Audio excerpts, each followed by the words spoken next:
This is how I forge an integral by hand, and I'm going to forge it from a piece of 0.531 inch diameter round bar.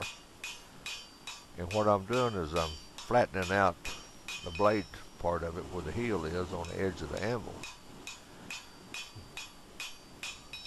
When you get it pushed out, uh, then you can get the heel of it and the blade a little wider, closer to the bolster. Using a cross peen to draw it out some more before I work on the rest of the blade.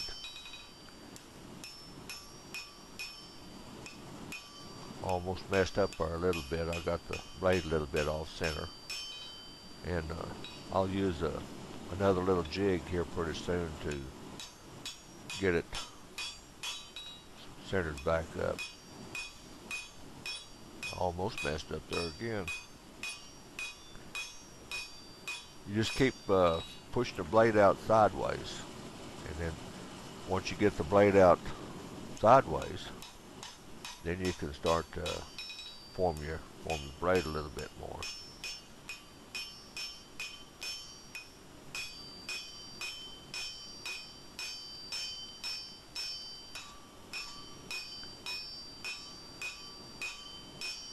I'll show you how I knock the spine of the blade down to make it even with the bolster here over on the next heat or two. Still getting the blade out a little bit wider.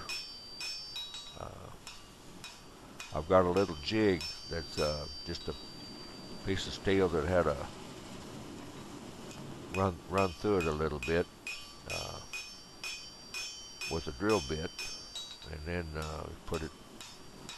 mash it out so that you have a half a circle, and you round off one edge of it so that it doesn't kink it where your finger goes underneath the blade.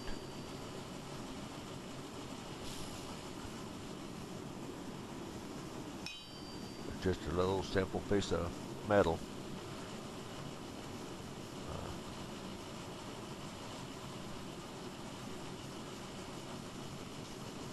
When I lay it on there, I'll use the hammer to hit right on the edge there. There you go, right there.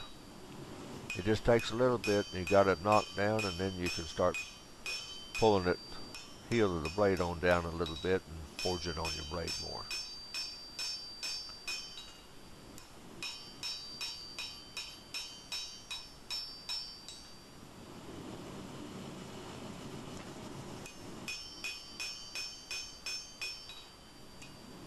Just more heat and beat. You keep getting it closer to the shape you want, little at a time. Don't try to beat it too much all at once. Try not to work on it too long. When it gets cold, it don't move much.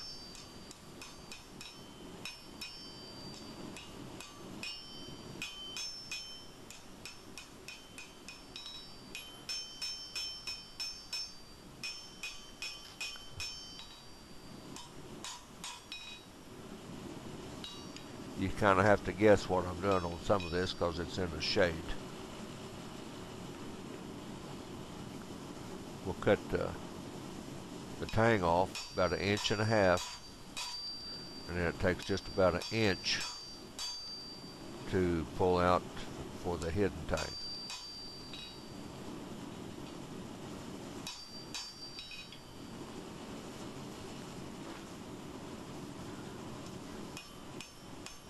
You do it basically the same way as you did the blade part, but you turn it back and forth so that you keep pushing it out.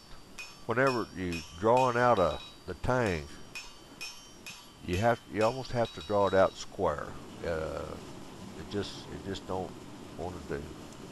I tried to use one of my other little jigs to fuller around the blade, around the tang, but it didn't work out too good. So anyhow, that's just something I've tried.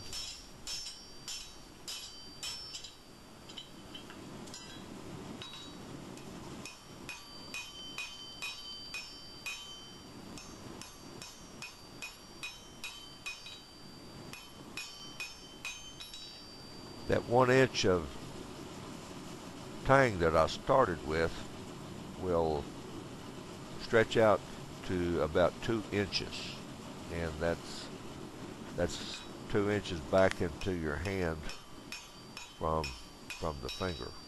Uh, it don't seem like 2 inches might be very much, but you also have a little bit there on your bolster, and then uh, the heel of your blade.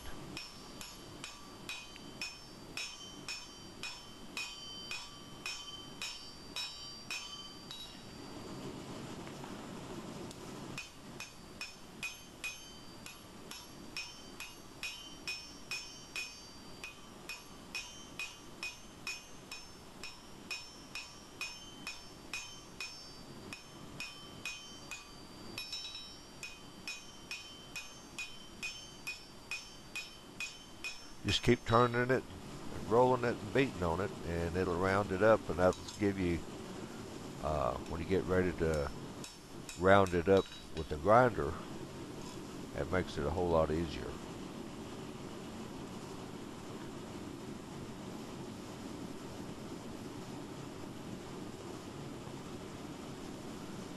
Bend it while it's hot.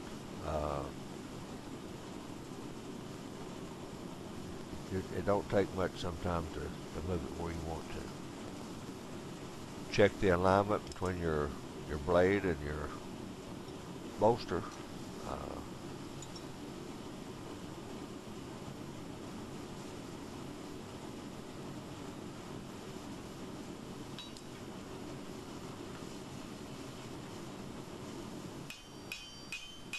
bring the heel of the blade down just a little bit more. See, I'm just working on the heel part.